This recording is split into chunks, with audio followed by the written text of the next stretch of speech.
Someone broke into my house. The alarm went off.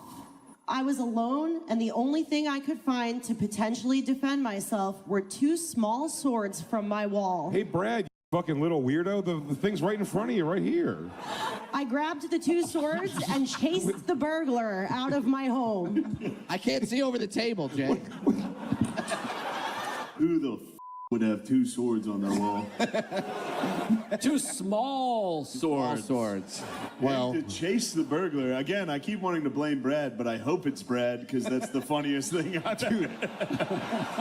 It'd be so scary if you broke in a house and there's like, ah! Brad waves with 2 swords?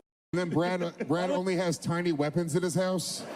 But getting them off the wall, That'd be very difficult. Yeah. I do have a complex ladder system in my house. If I saw a guy hit a ladder. What if it's just 2 butter knives, but he calls them swords? Yeah. Hey, you need a fork and sword for your steak? Yeah. I call a salad fork a trident. You. The only thing I can find Every time you're playing Poseidon. I feel like all 3 of these guys could have swords. Not Jason. Lewis or List could have swords. Jay doesn't have a sword. But the big giveaway is an alarm in the house. It's got to be Brad or Shane. We live in apartments. I would never. We literally all live in houses. Yeah, but you got a house like 3 days ago. Yeah, I was going to say, this would have had to have happened within the last few months. Based on where he can afford to live, absolutely. That would be, but where I've lived most of my life, no doubt this could happen. But if it was Jay or Lewis. But I promised myself if I ever pulled out my swords again, they would have to taste blood before I resheathe them. That's the Sudoku code. Sudoku? You guys probably don't follow that.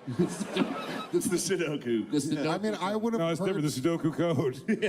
I would have heard the story about Big J Lewis and chasing Jay. somebody out with his swords. That's Recently, insane. for sure, you would have heard that. It would have been all I talked about forever. At any Dude, I finally time. got to pull out the swords. And you fought off a burglar successfully? That's insane. This Like Michelangelo.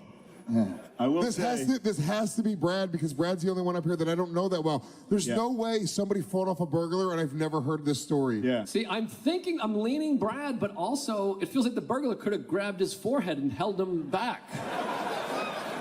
For sure. I do not have the balls to take on a burglar. No, it's got to be Brad. No question about it. Possibly Brad. Shane. I would never. I'm going. Also, if I saw a little person coming at me in the dark with 2 small swords, I would shit myself. I'd run no matter what. I'd be like, David Lynch movies are real. Brad, you attacked a guy with swords. And it's the funniest thing that's ever happened. That burglar is at a bar right now going, dude, did I ever tell you never believe that fucking guy? Dude, fuck me if you've heard this before, but... Someone's going, yo, tell that story again, dude. Oh, dude, all right. Brad Get chased everybody- him down and chopped off both his ankles. I called them samurai swords. They were just small knives. 2 small swords. But I always think about the guy because in his mind, he broke into a house, an alarm went off, and then a midget with swords just ran down the stairs. That's crazy. And I thought, that's got it, he's like, what kind of up alarm system is this? Simply Safe has stepped their game up. Release the ninja.